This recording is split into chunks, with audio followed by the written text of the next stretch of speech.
నమస్తే తెలంగాణ ఎందుకు పేపర్ అడుగుతారు? అది ఉంటుందా? సభ పీక్తుందా?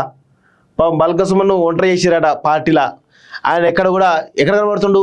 బల్క సుమన్ ఎక్కడ కనబడుతుండా? మీరు అబ్జర్వ్ చేయండి. గత 6 నెలల నుంచి బల్క సుమన్ చాలా సైలెంట్గా ఉంటా ఉన్నాడు. పార్టీలో ఎక్కడ కూడా లేడు.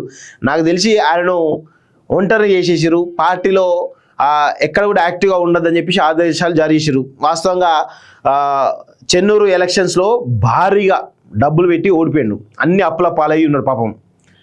ఆయనను పట్టించుకునే పరిస్థితి లేదు పార్టీలా. ఇట్లుంటుంది దళిత బహుజనుల పరిస్థితి. మనమేమో వాళ్ళకు ఊడిగం చేస్తాం, వాళ్ళకు సర్వస్వం చేస్తాం. వాళ్ళేమో మేము కొంచెం ఏదైనా అటు ఇటు అయితే మిమ్మల్ని తీసి పక్కన పెట్టేస్తారు. అదే మీ ప్లేస్లో రావో రెడ్డో ఉంటే ఖచ్చితంగా ఆదుకునే వాళ్ళు. పాపం ఆయన దళిత్ కాబట్టి ఆయన ఒంటరి చేసి మొత్తానికైతే ఆగమాగం అయిపోయాడట బల్క సుమన్.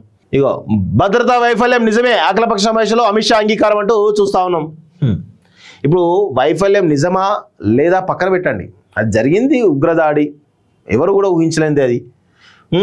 బీఆర్ఎస్ రాజ్యోత్సవతో బెంబేలు, మళ్ళీ చేతులు కలిపిన కాంగ్రెస్ బీజేపీ కుమ్మక్కు కుట్ర అంటూ చూస్తాను. ఏం కుమ్మక్కు అవుతారు?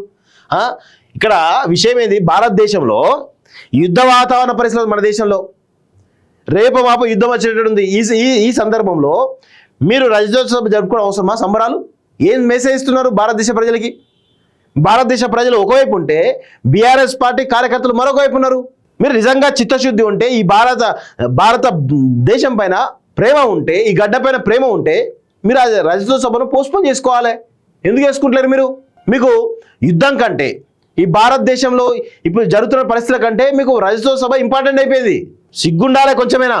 విదేశాల్లో ఉన్నత విద్యను చదువుకోవాలని అనుకుంటున్నారా? అయితే వెంటనే ఫ్లైగ్రాడ్ ఓవర్సీస్ ఎడ్యుకేషన్ కన్సల్టెన్సీని సంప్రదించండి. మీ విదేశీ కలలను సాకారం చేసుకోండి. ఫ్లైగ్రాడ్